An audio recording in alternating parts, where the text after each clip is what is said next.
Thank you, everyone. Good morning. As we all know, life can be grand and life can also be kind of humbling. And this morning, humbling for me. Things are going great with our business. I'm going to walk you through a little bit of what we're doing at Vox Media. But for me personally, we all build up our identities, and my identity is as a media nerd. And I, live my life thinking, wow, I'm a top-notch media nerd. And then I come into a group like this, and I realize I ain't nothing really. I'm probably in the bottom quintile here in terms of media nerdom. So it's an honor and very humbling to meet with so many smart people whose ideas and whose actions have inspired everything that we're doing at Vox Media. So I'm grateful to have the opportunity, and I'd like to thank Rosenthal and the rest of the ISOJ team that's been so welcoming to me. So thank you. I'm going to talk for about 20 minutes. I'll stop the stopwatch now, and then we're going to have a Q&A session. So I'm just going to begin with some basics about who our company is, because I know we're a new company, and not that many people are familiar with us still. And there's going to be a little bit of a lag. This is a cloud-based presentation, so it's pulling down from the internet. But in simplest terms, we are a company that is trying to build media brands, really news-based media brands for a new generation of consumers, a generation of consumers that has indicated their preference for consuming content online. And one simple way to think about us is different generations have grown up with different new forms of media, whether it was magazines or cable networks. And when you go to a magazine rack or where you flip through the cable network, you'll see online, or you'll see categories of content, big categories like sports, news, food, etc. Well, we're no different. We're trying to be the generational leaders for our media across now or soon to be 7 different topical categories. And we believe that brands matter. We believe that brands convey authority. And talk about it a little bit more, but we were born out of an era where there was more portals and more general sites. And we went to the length of actually creating independent, authoritative brands, because we think in digital in particular, of course the same applies to magazines and cable networks, but in digital where community and authority are so critical, it's important not just to have portal.com/sports or portal.com/restaurants. It's important to have authoritative brands like Eater, Rack, Curb, and soon Vox. Our audiences are very strong. This one is a little bit more of an advertising presentation, but we in targeting a new generation of consumers, you have benefit of actually being a honey pot for very valuable audiences. In our case, young adult audiences, high income, high education levels. We're about 80 million strong, and in addition to being rich and big spenders, I think generally our audiences are good looking and brush their teeth twice a day and have other wonderful attributes. They call their parents on the weekends. We came from humble roots, and we think about those roots every day. We were a sports blogging network, and for those of you who attend the university here, encourage you to check out our University of Texas site, but we have one for every single. We started off having one for every single sports team and sports topic, and it was only recently, less than 3 years ago, when we got into our second category of content. But from the first site that we launched, which was SBNation, a site devoted to the Oakland A's and Moneyball and Billy Beane, we have kept that essence of what we were trying to do all the way through our imminent launch of Vox.com. And that was produce quality content at scale, embrace conversation. I call them social networks in context. They're great horizontal social platforms, of course, like Twitter and Facebook. But when you want to talk about a team or a device or a restaurant, you want to go to a place where everyone else wants to talk about them too, and we provide those contexts. Real-time, topical, these were things that were just really taking root in media when we started out, and we embrace them to this day. I've talked about brands. And from a business perspective, because I know we're all concerned about the future of the economics of journalism, we believe there's a huge opportunity in going after a $150 billion brand building budget, which is different than where we think Google and a lot of the low value CPM stuff. You hear constantly about how CPMs are declining, they can't support good journalism. CPMs are declining in part of the market, low value RTB ads, but CPMs are actually growing in the higher end of the market, in marketing speak, at the high end of the funnel for advertisers that are looking to build image and create awareness. And that's where we're focused, and that's why we've had success to date on the business model side. The results have been wonderful. Last year on the ComScore 100, we were the fastest growing media company, period. You know, compared to a lot of the peers who we respect a lot, we've had tremendous results as well. I'm going to talk a little bit about our newest launch, which will be coming very soon. I know it's attracted a lot of attention and anticipation. Vox.com, the mission is to explain the news, or as it says here, help our audience understand the news. And there's so many great news sites out there. We don't want to create just another one. In fact, we want to address a problem where there's probably too much information and not enough context. And I'm going to play a quick video that the team put together that I think could do a better job explaining it than me.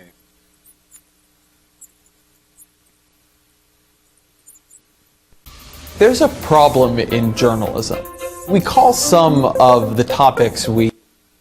Oh, there's going to be some Wi-Fi lag here, I apologize. ...cover, the vegetables or the spinach, as if they're gross and people should be reading them, but they're not going to want to. And it's not a problem we could solve in print, but we don't have that constraint on the web. We can solve this problem. I have loved the codename Project X, but that's not going to be the name of the site. The name of the site is Vox.com.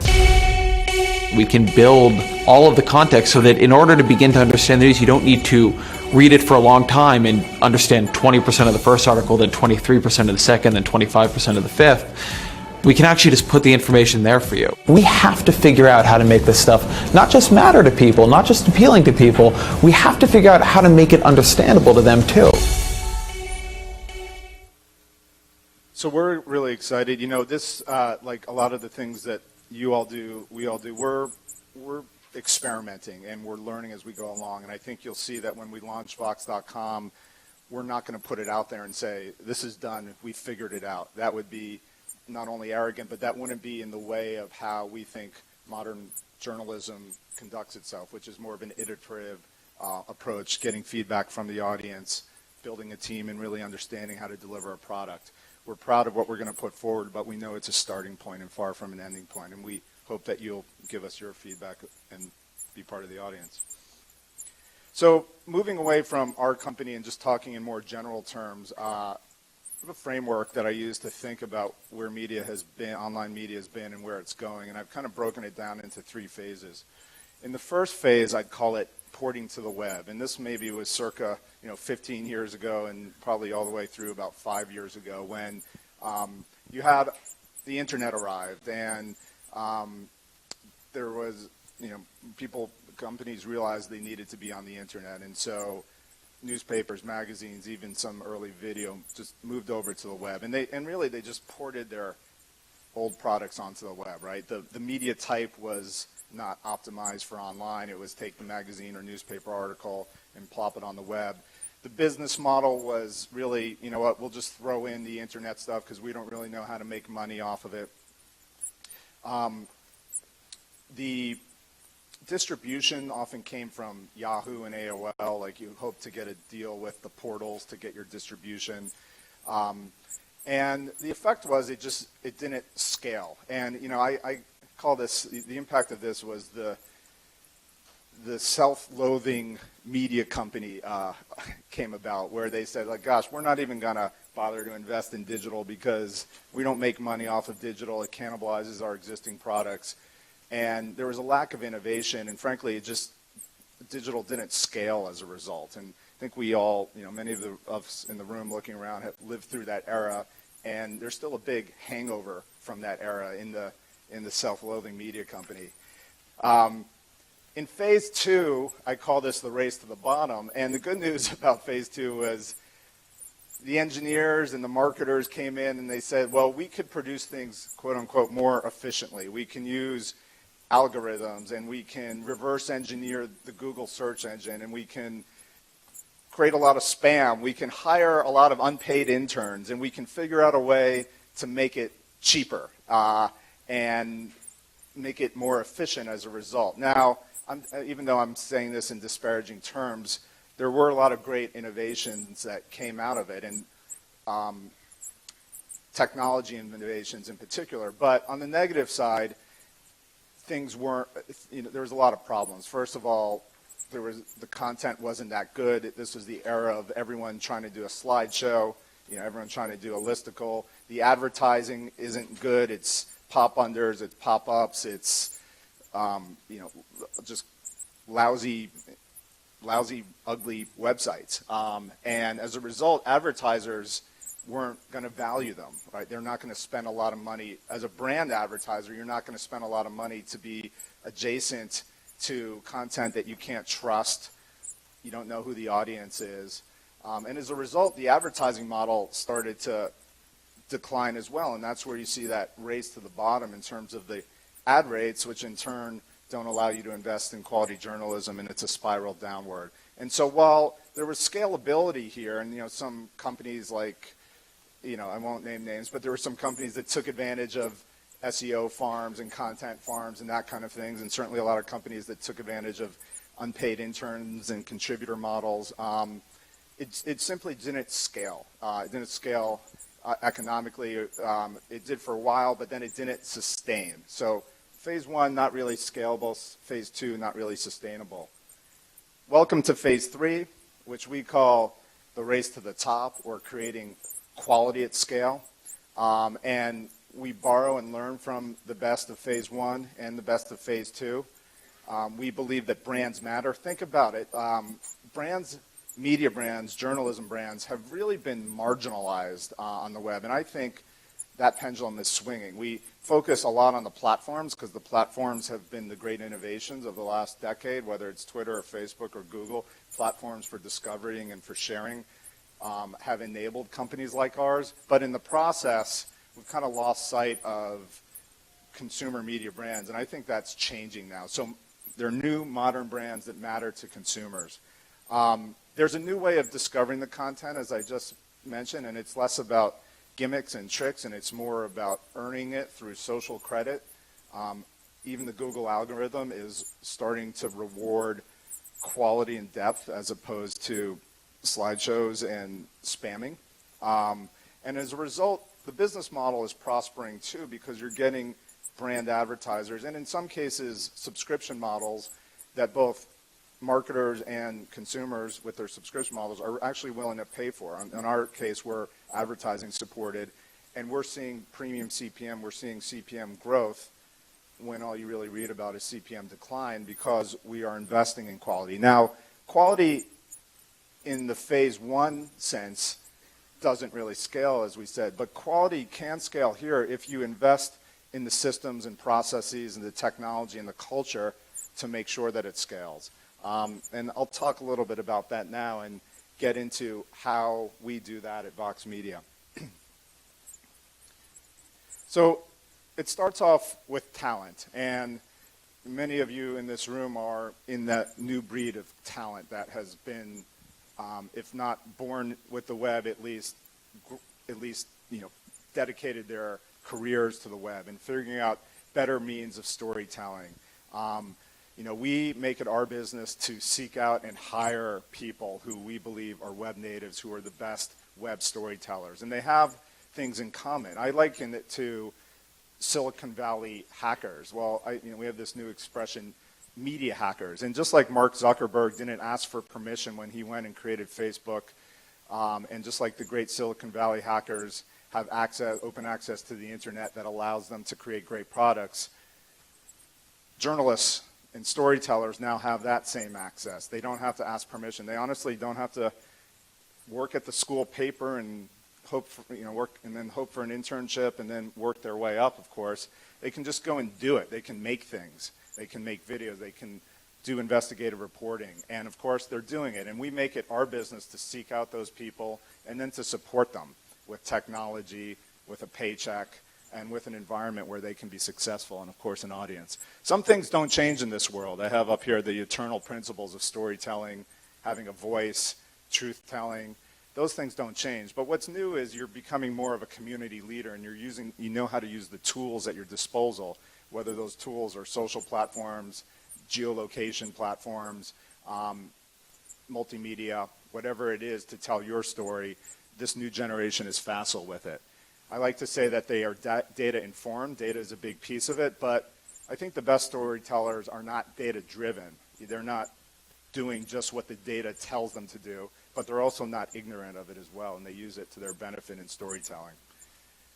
Part two is building brands. I talked about the importance of brands. Well, just like content production is changing and becoming more efficient and more powerful, distribution is changing and becoming more efficient and more powerful.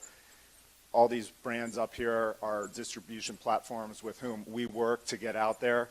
But in doing so, we have to be careful. We want to avoid platform dependency. And just as I mentioned some of those Google spam farms that arose in the 4 or 5 years ago. Well, now you're certainly seeing that with Facebook, right? There are entities that have reverse engineered the Facebook algorithm, or using clickbait or other things just to do that. I'm not disparaging that necessarily from a content perspective. If people want to click on that, great. But I am concerned about it from a business standpoint, because just as though Larry and Sergey can wake up and tweak the Google algorithm when they realize there's too much spam, Mark Zuckerberg can wake up and do that too. And so the way we view it is all those platforms are critical, but we can't be dependent on them. And when we get new audience on those platforms, it's our goal, and I think we do a good job of this, converting that audience member into a brand loyal audience member in one of our brands. So we love Twitter, we love Facebook, we love Google, we love all these platforms represented here. But the key is to embrace organic growth. We've never paid a penny for marketing. And then when you get a new customer, a new audience member, really give them a delightful experience and keep them.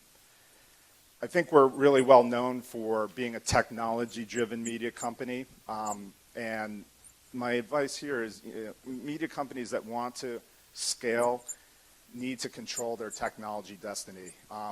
The early part, phase 1 and phase 2, I think Google, Facebook, other companies set the rules for media companies, for journalistic entities, for journalists, in the sense that we had to tag our content a certain way, we had to write headlines a certain way, we had to do everything a certain way.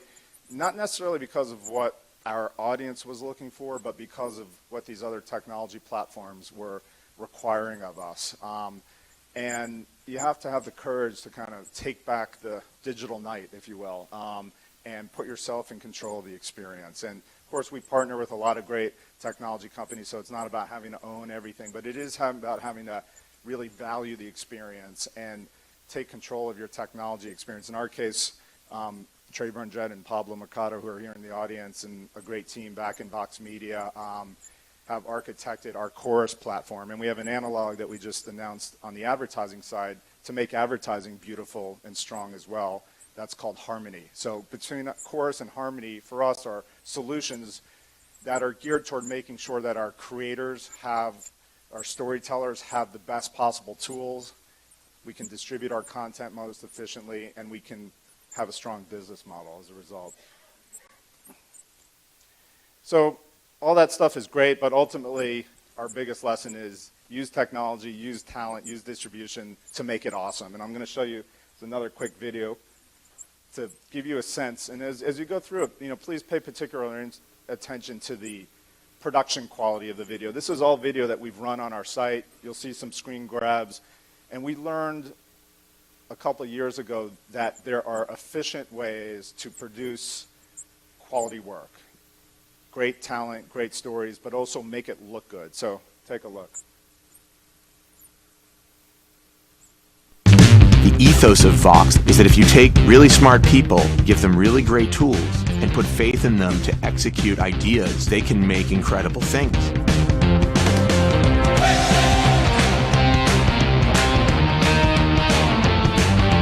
It's IRL Gran Turismo. It's a blast. I didn't recruit these guys, so I didn't know how this was going to go. The way these three came together, it's almost one of those things where you start to say, this was kind of meant to be. What other time would you rather be alive if you are into games? If I see something and it's crazy and I like it and I want to go nuts, I'm going to go nuts. I don't care. Like, you can judge me, but your judgment means nothing to me. Joy's my name, right? And pizza's my game. That's what I do.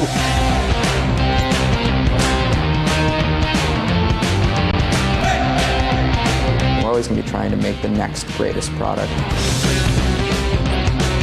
A fundamental fact of a newspaper or a magazine is that at the end of the day, you throw it away. Online, these things don't have to die. And that possibility, the possibilities of persistence, are not something we've even begun to tap into. So if you embrace talent, if you embrace technology, if you embrace the web, you can make it look good too, and you can create an experience that isn't really expected on the web. You know, we've conditioned ourselves to, frankly, have ugly, cluttered websites, to have ugly, intrusive, and annoying advertising. It doesn't have to be that way. It does. Some people make excuses and say, well, if you try to create beautiful stuff, it gets expensive, or if you try to hire talented people, you run out of it. We recognize there are challenges, but our whole mindset is understanding how we can plow through those challenges, and much like Rosenthal, live in a world without walls. Finally, it's not just about the technology, it's not just about the talent, it's really about the mindset. And my final two slides deal with that. The most important part in our mind about creating a successful media company, our biggest lesson from the field, if you will, is we have to embrace the culture of multidisciplinary thinking, where a hacker culture from the technology world meets the journalism culture and creates something beautiful and new. And we set up our company, we set up our organization, our whole technology stack is really just an evolution of the feedback loop and the collaboration between our journalists, storytellers, our technologists, and even our advertising group, since that's part of the equation as well. Culture is the most important part. And the final thing I'll leave you with is you also have to think like a platform company if you hope to create a new kind of media company, or if you hope to even be part of one. I've put up some of the great modern platform companies' logos here. In our case, we're different than they are. We're not a platform for user-generated content or professional movies or shopping or anything, but we are a platform for the creation of new premium media brands. And we think like a platform company in that respect. We're not just about launching a website. We're about creating processes, creating efficiencies that embrace talent, that embrace audiences, and embrace advertisers to create ongoing value. So that's a little bit about us and where we see the market going, and look forward to a nice chat now.